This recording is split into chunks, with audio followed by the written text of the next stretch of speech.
Welcome to Meet the Team. Today we have Tony Acosta. Episode 3. Episode 3. My name is Jake, co-host. Boo Maddox. Boo Maddox, other co-host. And Tony Acosta, one of the... I don't know. What is he? Is he the first or one of the first? I am the very first Mexican on the team. So, yes.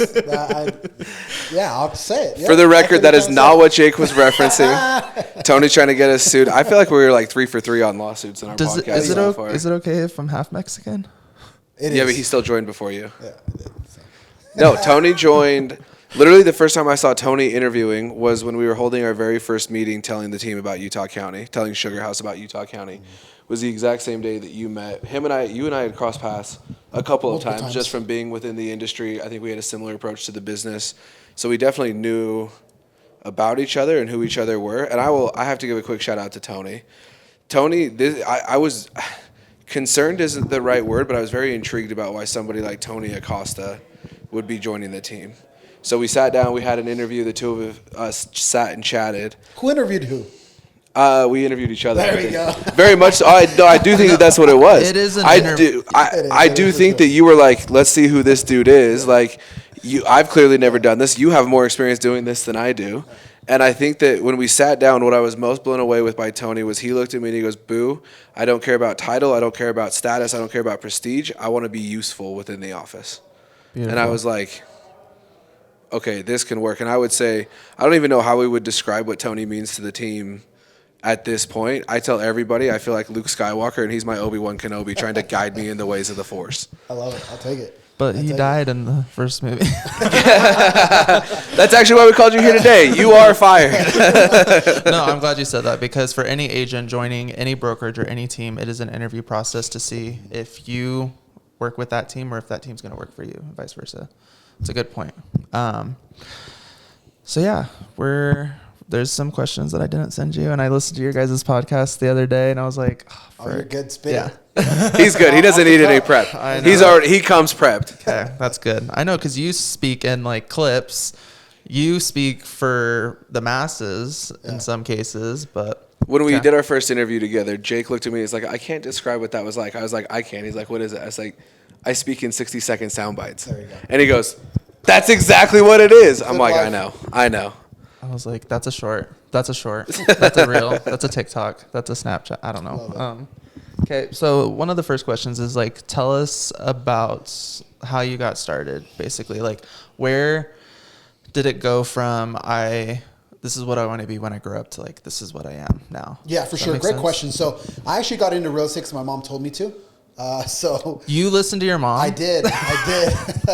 So I served a mission in Honduras. So as soon as I came home, I was set to go to BYU, Idaho. So I always wanted to be a professional athlete, but I wasn't good enough.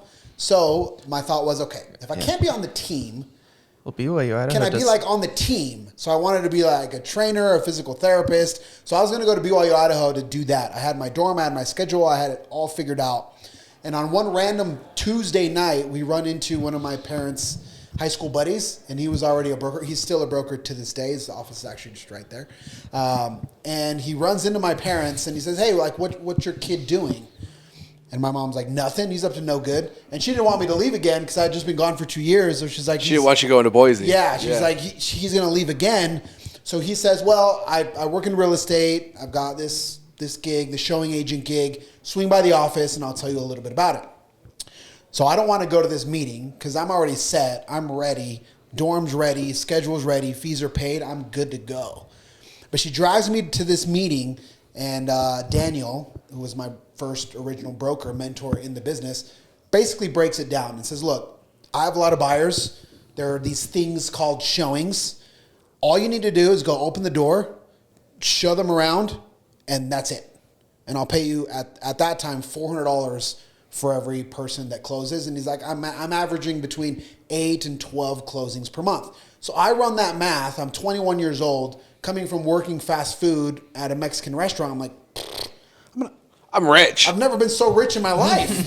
If I can make $3,800, $4,000 in a month, that was wild. So I decide to cancel the college thing. I stay here, and I'm a showing agent from 2013 to 2017. In 2017, Daniel approaches me again on a random Tuesday, and he says, hey, I need a broker. and I'm thinking of going out and finding a broker. I've had a couple of interviews, but I want to give you a shot. So you went from showing agent to Straight broker. Were you representing your own transactions in the middle there? I was. Yes, I was. And so he says, all right, if you want to be a broker, you have 30 days to get licensed. If not, I'm going to go interview somebody else. So I do my course. I do my 120 hours, 8 hours a day. I live in the library just trying to get this done. I didn't even know what being a broker was, but I knew it was cooler than being an agent. And so he gave me a shot, and I became a broker in 30 days. And that was really when I started, when I went from just worrying about my own clients to trying to build things for agents. So all of a sudden, I have to build trainings and I have to build resources, and we had to get our systems in check. And I never had to do that before. SOPs that you keep bugging me about. Which I keep bugging you about the SOPs. But now it was a completely different boat to where now I go from just opening doors, because I wouldn't even send offers. I would open the door, and if they said, yeah, I want to send an offer, he would call them, he would send it. Like, I was really, really basic. Now I had to very, very quickly learn all of the skill sets. And now I was responsible for this team. At the time, we had probably like 12 agents. At the peak of it, we had like 25. That's a lot. That's a lot of agents, right? And so I went from showing agent to broker, and I was a broker from 2017 up until I left that agency in 2022. And you left to go do what? So I left because we had a falling out over just certain things. We just didn't agree on social media, on the way that I was starting to do some speaking. I was starting to do different things, and he was a big team guy. Yeah. So he wasn't big on the personal brand stuff, on the social media stuff. It was team, and anything that was done outside of that was seen as kind of like going against the team a little bit, which I understand now, coming from brokerland, which is one of the reasons why I was so impressed with the way we run things here, because it's the complete opposite. They can coexist. But And when they're you're better. a broker, when you're a broker like the Perry Group, when you're a team like the Perry Group or like that team, where they spend a lot of money on leads, well, it's in the business's best interest for the agents to be committed to those leads and to those deals. Mm-hmm. If all of a sudden you're doing things outside, it becomes a threat to the business. And I'm empathetic to that because now I've seen the numbers and I understand that. So I leave that. I'm at EXP for a couple months with Jimmy Rex, and then I start my own agency. So I owned 1% List Wasatch Front. It was a discount shop. I owned it from mid 2022 till I owned it for about 18 months.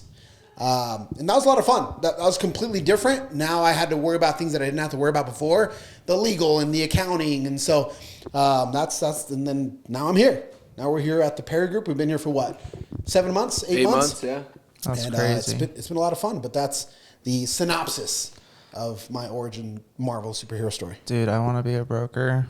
And I'm like just waiting to like tick all of those little requirements. I'm excited. I want that. I want that I title. have no desire.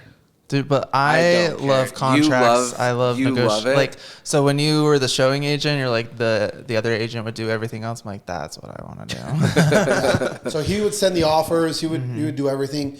But I'm grateful to him because he gave me a shot. Yeah. Like, he didn't have to do that. He had the resources. He could have gone out and found another broker. And so he gave me a shot. I took the shot, which I think is something that in my personality I've really tried to lean into. I think of myself as Mowgli from the Jungle Book. Like, if you drop a crumb, it's mine, homie. Like, don't get it twisted. Mm-hmm. If I see an opportunity, I'm taking it. And so I've tried to do that from a very early age in real estate. And then when the Perry Group approached me, I had multiple conversations with Michael. I met with him at Kiln and Lehigh. And I felt like that was one of those crumbs. I felt like somebody dropped a crumb, not in a negative way, but there was a crumb to be had. There was an opportunity. There was a crumb to be had, and I'm Mowgli, and I'm going to grab that all day. So you've been with us now 8 months, right? You've been all over the world. You've done everything once. You've seen it all twice. At this point, 8 months in, what would you say has been maybe the most unexpected thing about being on the Perry Group? Because it's one thing like, hey, we're going to do this, we're going to do this, we're going to do this. It's another in actual practice. What would you say has been the biggest surprise to you since joining? Coming from brokerland, and I'll reference this often, most of the time, the team is prioritized over the agent. We had a conversation about this just yesterday. It's about the team. It's about the logo. So Your contracts are structured. They're structured in a certain way to protect the logo. Everything is done to protect the logo. Here, we really try to help the agent. Like the agent matters most. We don't have long-term contracts that are going to lock you in for 12 months, 18 months. If you want to be here, great, you're here. If you don't want to be here and this structure isn't what is best for you, then we part ways as friends, and that's totally fine. But that's not how it works in brokerland, because it's very expensive to have churn with agents because you're always having to train new people, and it just becomes this wild mess that I didn't understand before. So you need the agent to stay, and you need them to work your leads in order for the brokerage to be viable. The way we do things here from day one, I told this guy, it doesn't make sense in a positive way because we're putting the agent first, and the bet that is being made is that they will want to stay. Yeah. But anybody that is here can leave tomorrow, and there's nothing this guy can do. And so when you come in every day, I think that's what pushes the two of us to try to elevate the value prop of the team, because nobody's locked in. If everybody was locked in for 24 months, we're chilling. We're like, if you don't like it, tough. You're under contract, baby. But Jay, you can leave tomorrow if you're not feeling it. So our job is to make you feel it. Remember that moment when you were like, wait, did he leave? Yeah. I walked out. I forgot he had texted me and said, hey, do you care if I bring in my own standing desk and put it over into a corner no one's using? I was like, yeah, for sure. And then I forgot about that conversation. Then we had a whole bunch of new people. I walked in and there was a new person sitting in Jake's desk, and I was like, where'd he go? I'm like, I know because Jake has his desk decorated better than most. He's got his whiteboard. Sure. He's got everything up there. And I was like, what just happened? It took like 30 seconds for me to remember. Oh, yeah, he moved in. I walked over. Yeah. He had his standing desk up. He was still there. And I was like, okay, I missed that. I forgot that one. That one's my bad for sure. I matter. You do matter. Dude, I think that's like what I want to clarify. And we're going to go do another episode here in just a second on things to look out for, questions to ask when you're joining a team. The second that somebody does, like I'm looking for people that want to rock with what we're doing. And the second that you feel like that's not you anymore, we've lost a couple of people at this point. It's legitimately going to be a 2-minute long conversation where I give you a hug. I say, thanks for all that you've done so far. Good luck. You still have my cell phone number if you need it. But like I am never going to force people to be here that don't want to be here. To me, that's counterintuitive. And I think the big thing is it's a results-driven environment that makes a lot of people insecure. That meeting that we just had, where Chris put everybody. He's literally going through and saying, this is how many calls you've had. This is your conversion rate. Bro, you need to improve. You're in the red. You are naked in front of everybody. Mm-hmm. A lot of people can't handle that. But that's where skill development starts. They can't handle that. It's where like, it makes me too insecure. And so when you walk, whether it's here in Utah County, Salt Lake County, you walk by the screens and it's everybody's numbers, you're either going to run towards that or you're going to run away from that. Mm-hmm. Most people run away from it. And the fact that here it's embraced, everybody that is in this room understands that that's what it takes to win. Because I'm going to use another sports analogy like I always do. It's about stats. How many points do you average per game? How many rebounds? How many steals? It's a numbers game. Real estate is no different. Mm-hmm. But most agents can talk a big game on social media. As soon as their numbers get flashed up there and you realize they're not that hot, they're out. And we talk about skill development a ton in this office. Like I think that is always going to be our focus.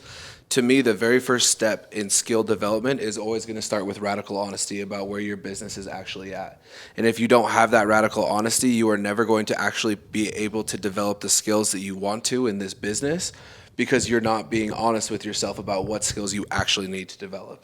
Well, I think also you have to be able to track it. Yeah. Like, how do you know if you've improved? How do you know where you started to where you are now? If you've, not improved, that's sad. But you have to track the numbers. It is a numbers game. So if you're not going to track it, then what is your goal? What are you working towards? What are you working for? Like, I mean, it's just common sense. Everything is a numbers game and everything.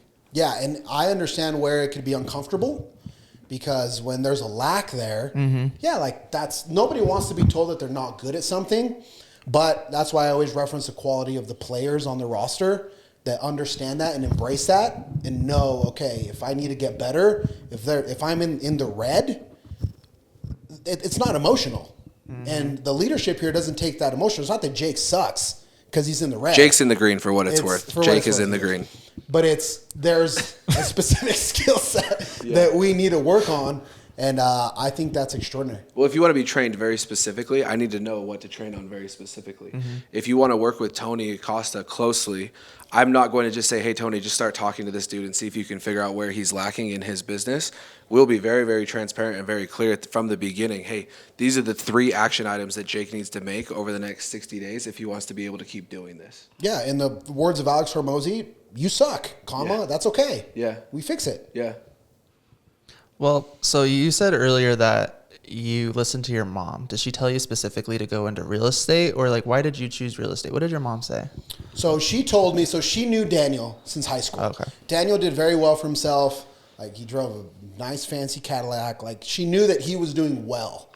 And so the message was, Daniel's a straight shooter. Daniel's doing well. You have a certain skill set. I've always been a people person. I had a lot of friends in high school. You have that personality. If you follow him, you will also do well. So she saw the opportunity. She saw the crumb on the floor, and she said, you're going to like how that tastes. Do it. It's going to be a better opportunity than if you go out and try to be a masseuse or whatever. Mm-hmm. And so I'm grateful to her that she saw that, and here we are, 13 years later. So why do you choose real estate? Like you had to listen to it, but... So I chose real estate. It. Number one, honestly, it was just because they told me I could make a lot of money. It was purely a financial decision. I worked for $7 fast food, and when somebody said I could make $4,000 a month, I thought that was millions of dollars, and it was purely a financial decision. Once I got into it, I actually truly, and I know it's not the case with everybody, I fell in love with the real estate process because 90% of my deals are from the Latino community. And so when I saw what it means for a Latino family to have a home, it changed everything. And I connected really strongly with my childhood because we never owned a home. I probably moved 10 times as a kid. And we always lived somewhere and there was always an owner and it was never us. That's just how it was. There was an owner, and this is not a racial thing, but in my experience, there's always a white older man that owned the home, and he would come by sometimes, and he was nice, and that was it. And time after time after time after time, that's just the way it was. So all of a sudden, there's this concept of, wait, I can eliminate the white guy. It's like now it's us. Now there's not somebody that comes and knocks on the door, and it's not that they were bad people. They were just doing the landlord thing or the property manager thing. But I thought that's how it was. And so later when I asked my dad, my dad didn't buy his first home until 2018. And so I said, dude, why didn't you ever buy a home? Like, I just thought that was something rich people did. And so when I dove into that and I saw how important it is for somebody, how it changes somebody's life, the neighborhood you choose, the school your kids go to, your neighbors, when you can make that choice and nobody can turn around and say, hey, guess what, Jake? Sorry, it kind of sucks, but I'm selling the house. You have to leave. Happened to us 5 times over my childhood. Mm-hmm. That changed everything. Wow. So that's way cooler than my story. So you said that your parents now own a home since 2018. What is their next step? Are they planning on how we sometimes advocate to build wealth through real estate? Have they continued to do that, or? Yeah, so it's the natural progression, right? Now you say, I bought the first one. Do I buy the second one? How does this whole investing thing work? In our case, my dad is actually going to sell his house and he's going to make $250,000 that he's going to pour into his business, and it's life-changing for him. And so those are some of the opportunities where, okay, you can hold on to the home, or he bought pre-pandemic. So his home is worth double what it was before. Yeah. All of a sudden you have access to $250,000. Most people don't have that opportunity.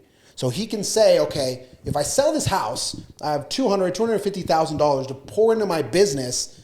That's going to set up his retirement.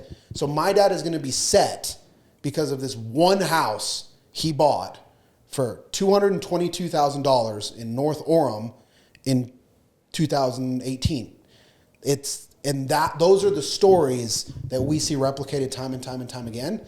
They give people opportunities that they otherwise would not be able to have. It reminds me of when we've had this conversation a lot lately, just because of buyers and things. The processes have kind of changed, and it's the I want to own a piece of real estate. Like it's an American dream kind of thing. And you have clearly, to me, stated like your value proposition and whatnot. But what would you tell the audience, like our followers? What is your value proposition to your clients? Like, why are you here to help them? Yeah. So one of the things that I've tried to really lean on is the education portion. And I struggled with this early on because I was very young. I mean, when I became a broker, I was the youngest broker in Utah. I was 26 years old. And I would go to these broker town hall meetings or whatever, and everybody thought I was like the broker's assistant, and they'd ask me, "Oh, like who sent you?" Right? So I had a lot of imposter syndrome for a large portion of my real estate career, especially early, because I was thrown into that world where everybody was much older, much more experienced. So that forced me to do a lot of study. So what I can tell consumers now is two things. Number one, I understand this process probably better than anybody I know. Mm-hmm. And number two, I have an ability to communicate it in a way where it's easily understandable for you. So number one, I'm very good at this. And number two, I can tell you everything that you need to know in a way where you're not going to be confused. And I think those are some of the skill sets that agents are going to need. It's not about being flashy. It's not about any of that. It's, are you actually good at this? Mm-hmm. To where when Boo calls me or anybody calls me and say, hey, I have a broker question, do I actually have the answer? Do I actually know how to do this thing called real estate transactions? I've been blessed enough to have good mentors and good environments where I feel like right now I can say I'm a good player and I can put myself at the disposal of clients in a way that it's not this fancy, flowery language. It's down to earth. Here's what you need. And I'm very good at this. Would you say that this industry is now going to be relied on like a skills based, like you have the skills, you have the knowledge? Especially on the buyer side, I think. Yeah. Yeah, especially on the buyer side, I think this is where we are going to see the most improvement, is that buyers for a long time, their value prop was my service is free to you. Bald-faced lie, my service was free to you though. Mm-hmm. And I think that their skill set matched that. 100%. And I think it always should have been that. And on the listing side too, and I think the pandemic really traumatized everybody. Nobody remembers anything pre-pandemic because you would put up a sign and you didn't have to sell the house. The house sold itself. Mm-hmm. That's not the case anymore. And so all of the agents that don't remember pre-pandemic or that started around that time, and they are right now, they think that's how it's supposed to be. And that's not how it's supposed to be. That was a crazy anomaly that will probably never happen again, to where you put a sign in on a yard and you had 13 offers in 4 minutes. That is neither normal nor healthy. And so, yeah, you didn't need a skill set. That's why I started 1% lists. It was too easy, bro. Yeah. It was too easy.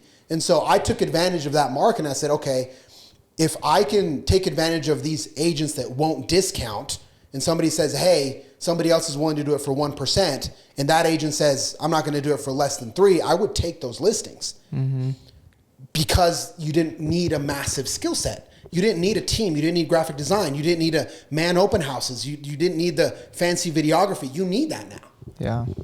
I honestly am not a fan of when people say discount brokerage or this kind of thing, because honestly, who doesn't want a discount? Yeah. I mean, who here owns a Costco card? Like, you go to Costco because it's a discount kind of thing. Who goes to, and when people ask, it's usually just a question. It's not even an objection of like, hey, will you discount your commission? It's like, then you have to answer that. But who goes, or I mean, probably not anymore, but who would be at the register on their phones looking through an email like, hey, is there a coupon I can use? And it was just a question. Of course. But it's not an objection. Like, you're still probably going to buy it. But yeah, I agree. It's education, it's skills. And I'm curious. I feel like you already answered it, but I just want more clarity. Yeah. Like, what would you say is your geographical, demographical focus in real estate? Yeah. So it's always been the Latino community. It always has been. We have a tremendous lack of resources. The education isn't really there.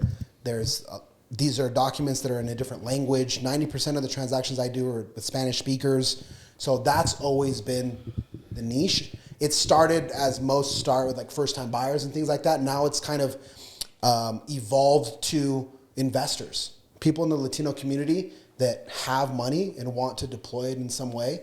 But it would 100% the Spanish-speaking community that has a drastic need for education and resources. How has that investment part of it been going in the community? Good, because it's something that a lot of people have never had access to. Mm-hmm. I mean, real estate was always a part of your life. It was a part of your father's life. It's a part of your grandparents' life. You grew up, you understand investing, and maybe your family had multiple properties. Like, you live that. Do you know the advice my grandpa gave my dad? What? Get a helicopter, take a roll of quarters, throw them out the helicopter, and wherever the helicopter lands, buy that piece of ground. Buy that piece of land. And now my dad buys more dirt in Utah than anybody else. So I think that's stuck. It was a culture thing. It's a culture thing. Yeah. We don't have that. This whole thing about real estate is new. It's new. When you look at the stats of percentages of Latino first-time home buyers and then the Latinos that are first-time investors, look it up. It's crazy. This real estate thing is new to us. And so when something is new to you, you need education. You need the proper information. You need representation. You need somebody to tell you how this works, especially when you're signing 16-page legal docs in a different language. Mm-hmm. It's really scary. And so this real estate thing for my community is new, and I'm obsessed with trying to make it easier for those people that can do it, want to do it, but there's a strong language and education barrier that I think we can break. And this is where I think if we could give a quick shout out to the Perry Group. I mean, this is indicative. This adds to what you're saying. We were the #1 team at our brokerage last year, and we did not have any Spanish translated documents until Tony got here. Now, if you go out there, everything that we do in English, we're also mass producing in Spanish because I was ignorant to the need of the community. So like we are now pushing like crazy TPG Latino. Like we have hired a bunch of native Spanish speakers because of the need in the area. And like we are going to help Tony in his mission to develop the resources for the community, right? I had no idea, but Latinos are the only generation currently by race that are buying more houses than the generation ahead of them now, which I think is absolutely incredible. And for us to have a small role in that is a ton of fun. So we do appreciate you bringing that to the team. Yeah, and that's why it happens, because this is new. Yeah. And people are realizing, oh, this is pretty cool.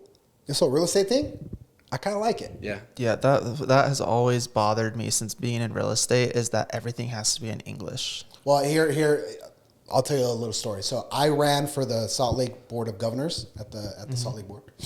And in that meeting, because they always ask you, they say, hey, like, what is it that you want to do? Why are you here? And I flat out said, we need more resources for Spanish-speaking agents. Because there are thousands of agents that they transact in Spanish, they meet with people in Spanish. Their closings are in Spanish, their lendings in Spanish. Everything's in Spanish, my dude. So I would love to see a couple of these classes, at least the ethics class, at least the new agent class in Spanish. You know what I was told? You're in America. We don't truly. That's what. Somebody sat across the table from me. I won't say names. Let's say names. You know who you Please are. say names. You know who say you names. are, my gal. Let's tag them And in the she comments said, below. hey, Everyone comment down below who you think it was. She looked at me and she said, Oh, it's a she? Okay. Okay, that narrows it Context down. clues. Narrows it down. They sat there and they looked at me and they said, I understand your sentiment, but this is America. And if these agents want to do well in this industry, they need to learn English. If you feel like that has been your experience so far, come and join the Perry Group. That's what I was told. Point. Like, that's what I was told. We're not talking specifically agents. We're talking about specifically agents representing the community that needs it. Documents are in English. Learn English, bro. You're in America. Otherwise, go back What to does her Mexico name and be a rhyme with? realtor in I'm Peru. about to see What does her name rhyme with? I'm literally sitting in this meeting, in this board meeting. I'm thinking I have like this amazing idea that, hey, these agents, there's this need. Learn English, brother. So you didn't win the Board of Governors. I didn't. I lost in a landslide. But I still believe that there's a massive need for that. That's why when I came here, I said, hey, Jack, Perry, can I translate all your stuff? It's like, absolutely. Because yes, the documents are going to be signed in English. Yes, but people need to understand what they're doing, what they're signing, what it means. And if there is a combination of competent agents that can translate in their head appropriately and they have some sort of resource, I think that's what needs to happen. Well, now you just added something else to my personal bucket list, so Wow. I was not True aware story. of that. I was not aware of that. True story. Wow. Mark my words, we are going to get that changed in the state of Utah. Hang tight. I just wanted a little ethics course. I'm like, just give me something. Give me something for my agents. Nothing. Okay, I got like 3 minutes before my next meeting. Jake's takes? Let's do it. Jake's takes. Okay, so these are rapid fire, like love it or hate it kind of thing. Go. All right, country music. Love it. Yes. Is it a love it or hate it, or is there a like in there? Don't. Love it or hate it? Love it or hate it. Tesla Cybertruck. Used to love it, hate it now. Okay. Pineapple on pizza. Hell no. Thank you. All right, now these are either or. Winter Olympics or Summer Olympics? Summer. Okay. Starbucks or Dutch Bros? Neither. Coffee's gross. Rockstar Energy. Rockstar Energy. So Swig or Fizz? I've never been a Fizz, so Swig. Okay. East Coast or West Coast? Ooh, East Coast. Okay. Disneyland or Disney World? Disneyland. Who wants to go to 5 different parks that are 9 miles away from each other? Facts. And you have to fly like 6 hours with your kids. Are you kidding me? Fire or water? Ooh, water. Okay. Morning person or night owl? Night owl for sure. I crush at 3 a.m. Don't text me after 9:30. Peppermint or pumpkin spice? Ooh, pumpkin spice. Okay. Chocolate or vanilla? Chocolate. Okay. Now these are real estate related. Okay. Single level or 2-story? Ooh, 2-story. Okay. New construction or resale? New construction. Flip or hold? Hold. Okay. You hate flips. I hate flips. That's a whole nother podcast. Flips are the worst. Okay. All right. Mountain views or lake view? Mountain. Yes, sir. Mountain views. Mountain views. All right. Okay. So now these are the final questions that we're asking every guest on the podcast. First one is, tell us your worst experience or like family event or something like that could be embarrassing, could not be. I don't even know how to ask this question anymore. But you got to do it in 3 words or 3 small phrases. For example, mine is Thanksgiving, gravy, junior high. Booze is pre-mission, family drama, grandpa. Yeah. High school. Best friend and his girlfriend. Bring me condoms quickly. Okay, no follow-up questions. That's all I'm going to say. That's all I'm going to say. There was nothing available. Okay. Maybe the most important question on this podcast now. How would you peel this banana, Tony? How would you peel it? Yeah. How do you open the banana? Are there multiple ways? Oh, yeah. So Says a lot about you. Oh, I wasn't aware that there was multiple ways. So I've seen it done 2 ways. You either from the top or you cut it in the middle. Oh, my gosh. Oh, my gosh. Is there more ways to peel banana? Did you guys know about this? What, do you guys like squeeze it and it pops up? And like, what is happening? So I need you to stop. This is a fake one. This is for educational purposes only.